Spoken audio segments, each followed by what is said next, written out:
नमस्कार दोस्तों, स्वागत है आप सबका मेरे चैनल में डॉक्टर सीमाज मेड टॉक्स में। वापस डायबिटीज पर आ जाएं, इधर उधर हो लिए अपनी जगह फिर से वापस आए। तो आज का टॉपिक है GERD, जिसको कि कहते हैं gastro oesophageal reflux disease, layman की लैंग्वेज में हाइपर एसिडिटी, यानी कि एसिड का ज़्यादा बनना और आपको एसिडिटी ज़्यादा होना और मुंह में खट्टा पानी आना। क्या इसका भी कोई रिलेशन है डायबिटीज से? कुछ स्टडीज के अनुसार देखा गया है कि इट इज बाई डायरेक्शनल, यानी कि इधर से भी होता है और उधर से भी होता है।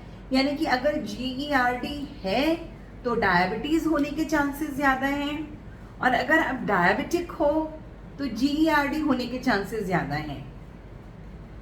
तो there is a bidirectional connection between the two things.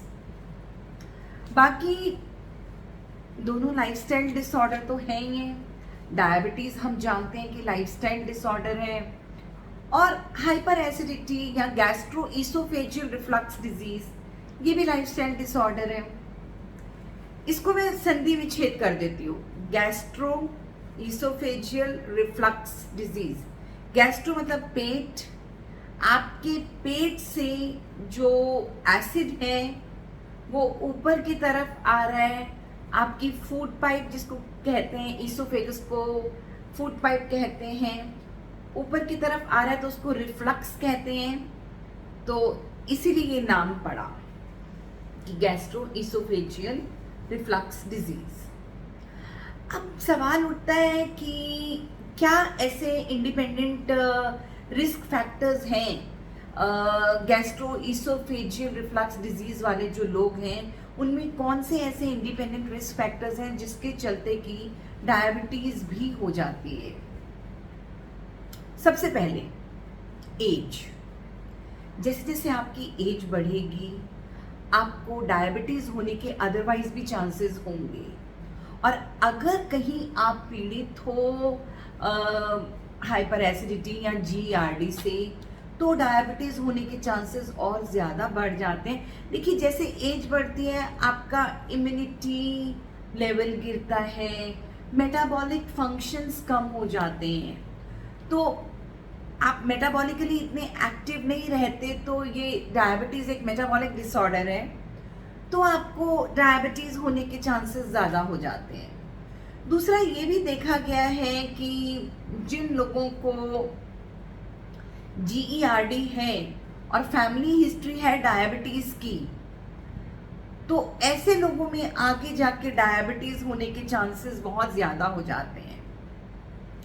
Family history बड़ा इम्पॉर्टेंट रोल प्ले करती है। फैमिली हिस्ट्री एक्चुअल में, क्योंकि फैमिली हिस्ट्री से क्या मतलब हो जाता है? फैमिली हिस्ट्री से ये मतलब है कि आपका जो क्लोज वंस हैं, जो ब्लड रिलेशंस हैं, अगर वो ग्रसित होते हैं इनमें से किसी बीमारी से तो आपके चांसेस ज़्यादा बढ़ जाते हैं। देखिए, आप एक ही घर में रहते हैं, एक ही तरीके का खाना खाते हैं, एक ही तरीके का लाइफस्टाइल अपनाते हैं, जेनेटिक प्रीडिस्पोजिशन यानी कि कुछ जीन्स का भी लेना देना होता है, वही जीन्स आपने भी इनहेरिट किए, वही जीन्स आपके भाई बहन ने भी इनहेरिट किए, तो चांसेस आपके ज़्यादा बढ़ जाते हैं बीमारी लेने के। तो इसलिए फैमिली हिस्ट्री बहुत इम्पॉर्टेंट चीज़ है। कहने का मतलब ये है कि अगर किसी को आज कोई 30 साल का व्यक्ति है और उसको गैस्ट्रो ईसोफेजियल रिफ्लक्स है, यानी कि चेस्ट में बर्निंग हो रही है या बहुत हाइपर एसिडिटी बन रही है, या कहो कि मुंह में खट्टा पानी आ रहा है, तो आज से 10 साल बाद अगर उसकी फैमिली में हिस्ट्री है डायबिटीज़ की, उसके मदर फादर में या उसके एल्डर सिबलिंग्स में किसी को डायबिटीज़ रही है या है, तो उसको होने के वक्त के साथ चांसेस बढ़ जाते हैं। अब तीसरी चीज़ आती है, पहली चीज़ बोली एज, दूसरी चीज़ बोली आपको फैमिली हिस्ट्री, तीसरी चीज़ आती है जेंडर। क्या जेंडर में भी कोई रोल प्ले करता है? तो देखिए, चाहे कुछ भी कहो, थोड़ा सा देखा गया है कि मेल सुपरसीड फीमेल्स, मेल्स में थोड़े से चांसेस ज़्यादा हैं, फीमेल्स के कंपैरिजन में। शायद फीमेल्स थोड़ा संभल जाती हैं, शायद मेल्स नहीं संभलते, शायद मेल्स थोड़ा सा अल्कोहल ज़्यादा ले लेते हैं। तो आज की जनरेशन में या आज के ट्रेंड में तो देखा जा रहा है फीमेल्स आर इक्वली टक्कर से टक्कर, तो कह नहीं सकते इस चीज़ को, but may be upcoming studies में जब ये इस जनरेशन को लिया जाएगा तब शायद जेंडर में नहीं चेंज मिलेगा। लेकिन अभी तक जो पुरानी स्टडीज़ हैं उनके अनुसार जेंडर में मेल जेंडर जो है उसमें थोड़ा ज़्यादा परेशानी या उनमें ज़्यादा डायबिटीज़ होने के चांसेस ज़्यादा रह जाते हैं। Smoking, yes, smoking is a big reason, क्योंकि स्मोकिंग आपको पता है कि स्मोकिंग ऑब्वियसली आपके सीने में जलन करेगा, आपकी फूड पाइप में जलन करेगा, चेस्ट बर्निंग होगी। स्मोकिंग आपको पता है कि डायबिटीज़ भी कॉज करेगा। स्मोकिंग आपको पता है कि इवन कार्डियोवास्कुलर यानी कि आपके हार्ट को भी क्षति पहुंचाएगा। स्मोकिंग आपको पता है कि आपके लंग्स को भी क्षति पहुंचाएगा। तो smoking is obviously a big thing. अगर कोई जीआरडी का पेशेंट है और वो स्मोकर है तो उसको डायबिटीज़ होने के चांसेस बहुत ज़्यादा हो जाते हैं। फिर आपकी पर्सनल हैबिट्स, आपको एक्सरसाइज करने की बिल्कुल भी आदत नहीं है, you are not at all a regular exerciser, आपको सेडेंट्री हैबिट्स हैं। सेडेंट्री से मतलब है कि आपको ज़्यादा समय मतलब सिर्फ एक ही जगह पे बैठे रहते हैं, you are not an physically active kind of a person, और आपको जीआरडी है तो आपको चांसेस ज़्यादा हो जाते हैं आगे जाके डायबिटीज़ होने के। और फिर अकेला डायबिटीज़ नहीं होता, डायबिटीज़ अपने साथ बहुत सारी कोमॉर्बिडिटीज़, बहुत सारी और चीज़ें लेकर आता है, जैसे कि कार्डियोवास्कुलर यानी कि आपके हार्ट को क्षति पहुंचना, आपकी किडनीज़ को क्षति पहुंचना। तो डायबिटीज़ अपने आप में ये सारी चीज़ें लेकर चलता है, उसकी कॉम्प्लिकेशंस जो होती हैं वो सारी फिर देखी जाती हैं। आप डायबिटिक भी हो, आप सब जानते हो कि डायबिटीज़ आपकी नसों को क्षति पहुंचाती है। आपको न्यूरोपैथी भी हो गई यानी कि आपकी नसों को भी क्षति पहुंच गई, और आपको पहले से गैस्ट्राइटिस की या ईसोफेजाइटिस की इश्यूज पहले से हैं, ऐसे लोगों में ज़्यादा चांसेस हैं कि उनकी जो फूड पाइप है उसके अंदर कैंसर बनने के चांसेस ज़्यादा हो जाते हैं। तो वो डायबिटिक लोग जिनको न्यूरोपैथी भी साथ साथ हो गई है, उनमें फूड पाइप के कैंसर्स होने की चांसेस नॉन डायबिटिक्स के अनुसार के कंपैरिजन में बहुत ज़्यादा हो जाते हैं। तो ये भी एक ध्यान देने योग्य बात है। हाँ, मैंने एक बात करी थी रेगुलर एक्सरसाइज की। अगर आप एक रेगुलर एक्सरसाइज करते हैं, whatever it may be, आप फिजिकली थोड़े से एक्टिव रहते हैं, you go out for walks और वॉट एवर, तो भले ही आपका वेट लॉस ना भी होता हो, भले ही आपका वेट लॉस ना भी होता हो, लेकिन आपको अगर आपका वेट लॉस नहीं भी होता लेकिन आपको डायबिटीज़ होने के चांसेस कम हो जाते हैं। सपोजिंग आपको जीआरडी है, लेकिन आप बहुत रेगुलर एक्सरसाइज करते हैं, तो मैं इसमें कहूँगी आप थोड़ा पाप भी करते हैं, थोड़ा पुण्य भी करते हैं, यानी कि आप एक्सरसाइज भी कर लेते हैं पर थोड़ा बहुत खा भी लेते हैं। तो जब बैलेंस अगर बना के रखते हैं तो फिर आगे जाके डायबिटीज़ होने के चांसेस ऐसे लोगों में या तो स्लोली होता है, देर से होता है, या नहीं भी होता। मैं कहती हूँ कि अगर आप 10 साल उस चीज़ को टाल भी देते हो तो भी आपके लिए अच्छा है। जो चीज़ 60 साल में अगर आपको डायबिटिक होने वाले हो, अगर आप 70 में डायबिटिक होते तो ऑब्वियसली कॉम्प्लिकेशंस आते आते, परेशानी बढ़ते बढ़ते और 10 साल लग जाएंगे, और 80 साल या उसके बाद किसने देखी। तो अगर आप इतनी लाइफ 60 to 70 की, you are having a good quality of life, what else is needed as per me. मेरी सोच के अनुसार it is pretty good if you are leading a good quality of life till the age of 70, it is pretty good. तो आप बीमारी को लंबे समय तक टाल भी सकते हो, this is a good idea. जिन लोगों को स्टडीज़ के अनुसार देखा गया है कि बीटल नट यानी कि पान के पत्ते च्यू करने की आदत है, हाई ब्लड प्रेशर की शिकायत, डायबिटीज़, हार्ट में क्षति पहुंचने की शिकायत, किडनीज को क्षति पहुंचने की शिकायत ऐसे लोगों में ज़्यादा देखी जाती है।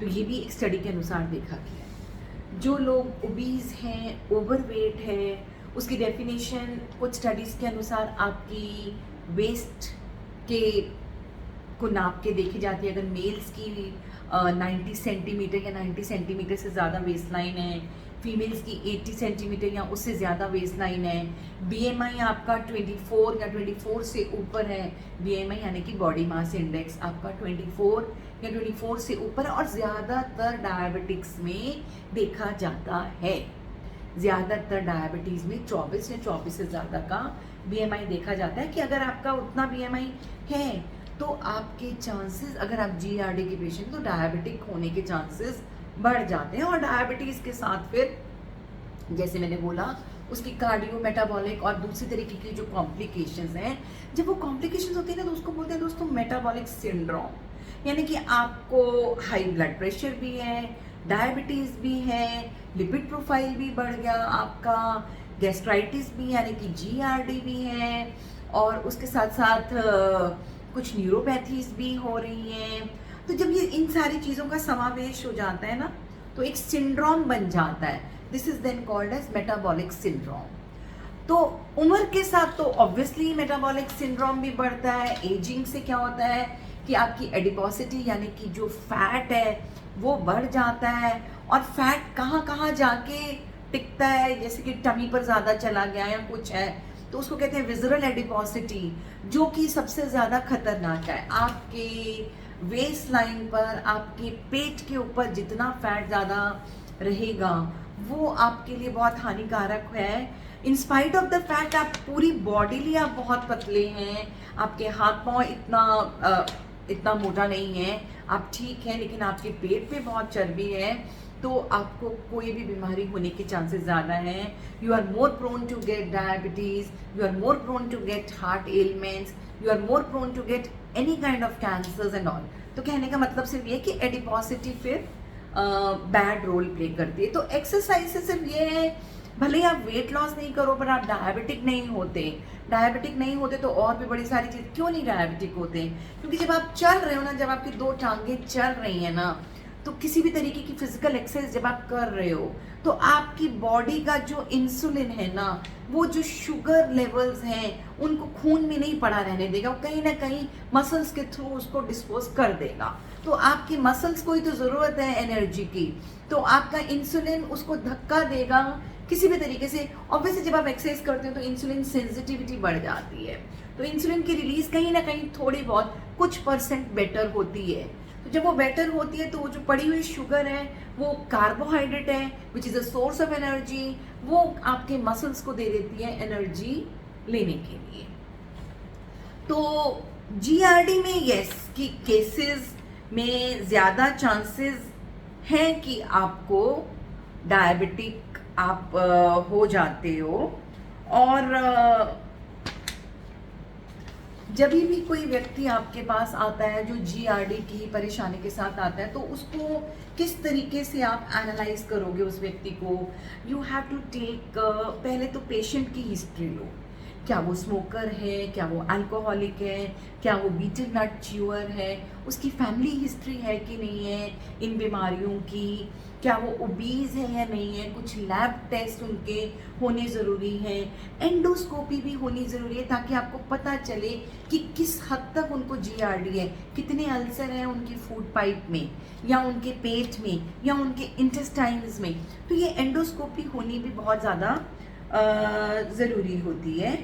और अगर आपकी फैमिली हिस्ट्री पॉजिटिव है ना दोस्तों, तो मुझे तो लगता है कि ये आपके लिए एक ब्लेसिंग है, क्योंकि आप छोटे से देख रहे हो कि आपके मदर को डायबिटीज़ है, आपके फादर हाइपरटेंसिव हैं, तो कहीं ना कहीं एक व्यक्ति संभल जाता है, वो अपनी बिहेवियरल चेंजेस कर लेता है। हो सकता है कि बचपन में जब तक समझ नहीं है तब तक ना भी पता चले, पर जैसे जैसे समझ आती है धीरे धीरे करके उस व्यक्ति की बिहेवियरल चेंजेस के चलते वो एक यंग एज में ही अपने आप को आगे से होने वाली बीमारियों से बचा सकता है। तो फैमिली हिस्ट्री लेनी बहुत ज़्यादा ज़रूरी है, क्योंकि फैमिली हिस्ट्री से आप ये जान सकते हो बीमारी आगे बढ़ेगी, व्यक्ति खुद को ठीक कर सकता है ना। और हम ये भी समझ सकते हैं कि इसको आगे कैंसर होने के चांसेस तो नहीं है, तो अगर हमको ये लगता है कि फला व्यक्ति को कैंसर हो सकता है तो फिर हम उसको उसके ऊपर थोड़ी सी और नज़र रख सकते हैं, उसकी थोड़ी सी और स्क्रीनिंग कर सकते हैं। क्योंकि जैसे मैंने कहा कि एक डायबिटिक व्यक्ति है, उनकी क्या होती है ना, न्यूरोपैथी हो जाती है, तो जो फूड पाइप से जो पेट में आती है, वो जो स्फिंक्टर होता है वो लूज लैक्स हो जाता है, तो उसके चलते सारा एसिड और सब कुछ रिफ्लक्स होने लगता है फूड पाइप में।